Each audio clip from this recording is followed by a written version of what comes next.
প্রবাদে আছে, তুমি যাবে বঙ্গে, কপাল যাবে সঙ্গে।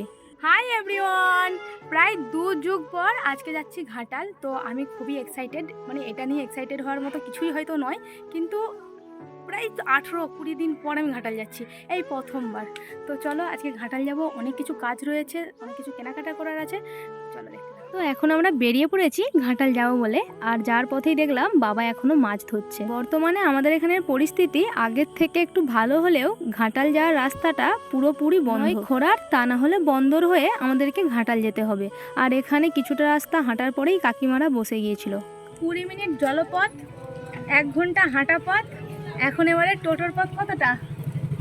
টোটোর পথ এতক্ষণ হেঁটে আসার পর যখন টোটোয় বসেছি, কি যে আরাম লাগছে তোমাদেরকে বলে বোঝাতে পারবো না।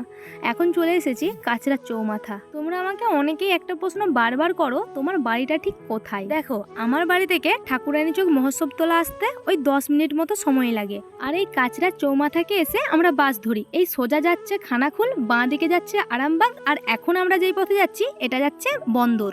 আর এই বন্দর যেতে এই রাস্তাটায় অনেকটা জল হয়ে গিয়েছিল। বন্যার জন্য বাস স্ট্যান্ডের অবস্থা দেখো। কাল পর্যন্ত বাবলাতলা থেকে বাস চলছিল, তাও সব বাস নাকি তুলে নেওয়া হয়েছে। ওই 2টি বাস মাত্র চলছিল। যতদিন না বাস স্ট্যান্ডটাকে ঠিক করা হচ্ছে ততদিনে বাস চলাচলে একটু অসুবিধা। প্রতি বছর যেখানে দুর্গাপুজোর প্যান্ডেল হয়, এবছরও সেখানেই হয়েছে। তো বন্দর আসা মাত্রই আমাদের বড় কর্তাকে এখন পিপাসা পেয়েছে, ও এখন স্প্রাইট খাচ্ছে। আর আমি চলে গিয়েছিলাম ধানঘড়ির প্যান্ডেল দেখতে। এখানে স্কুলটার মাঝে প্যান্ডেল হয়, তোমরা সকলেই জানো। এবছর হচ্ছে শ্রীমদ্ ভগবত গীতা, মানে দুর্গা প্রতিমাটা রথের মধ্যেই বানানো হচ্ছে। এরপর আমরা বন্দরের খেয়াঘাটে চলে এসেছি। এখান থেকে এখন চলে যাব সেই পারে। দুর্গাপুজোর সময় এত পরিমাণ ভিড় হয়, তাই আমরা ওই পারে কোনো বছরই যাই না। হরিশপুর থেকে প্রতি বছরই ঠাকুর দেখে চলে যাই। এখন চলে এসেছি আমাদের প্রাণের শহরের সেই বিখ্যাত ভাষাপোলে। এতদিন পর এসেছি বলে যেন একটু বেশি ভালোবাসা কাজ করছিল।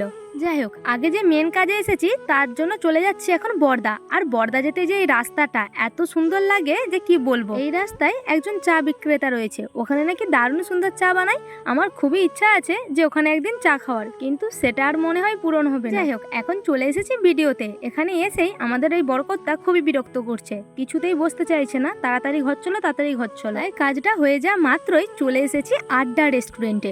এই রেস্টুরেন্টটা নতুন, এদিকে এম বাজার আর এদিকে ব্রিজ, তার মাঝখানেই এই রেস্টুরেন্টটা। তৈরি হওয়ার পরেই তো বন্যা এসে যায়, যার কারণে আমার আর ওখানে খাবার ট্রাই করা হয়নি। তাই আজকে সুযোগের সদ্ব্যবহারটা করে নিলাম। বিরিয়ানিটা দারুণ টেস্টি ছিল, শুধু একটু স্পাইসি ছিল। তবে হ্যাঁ, একটা কথা বলে দিই, আমরা যখন বিরিয়ানি খেয়েছিলাম, যিনি ছিলেন তিনি আমাদের কাছ থেকে 100 টাকা প্লেটই নেন। কিন্তু বাড়ি যাওয়ার সময় যখন বিরিয়ানির একটা পার্সেল নিতে যাই, তখন আমাদেরকে অন্য একজন থাকায় তিনি বলেন যে 120 টাকা। তাই তোমরা যদি যাও তাহলে আগে বিরিয়ানির রেট জিজ্ঞাসা করে তারপর খেও। যদি 120 টাকা বলে তাহলে অন্যান্য জায়গা এবং খাবার অনুযায়ী দামটা একটু বেশিই বলছে। তাই বন্দরে এসে এই দোকান থেকে কলকাতার রয়্যাল বিরিয়ানি মাত্র 90 টাকায় নিয়ে আমরা বাড়ি ফিরলাম।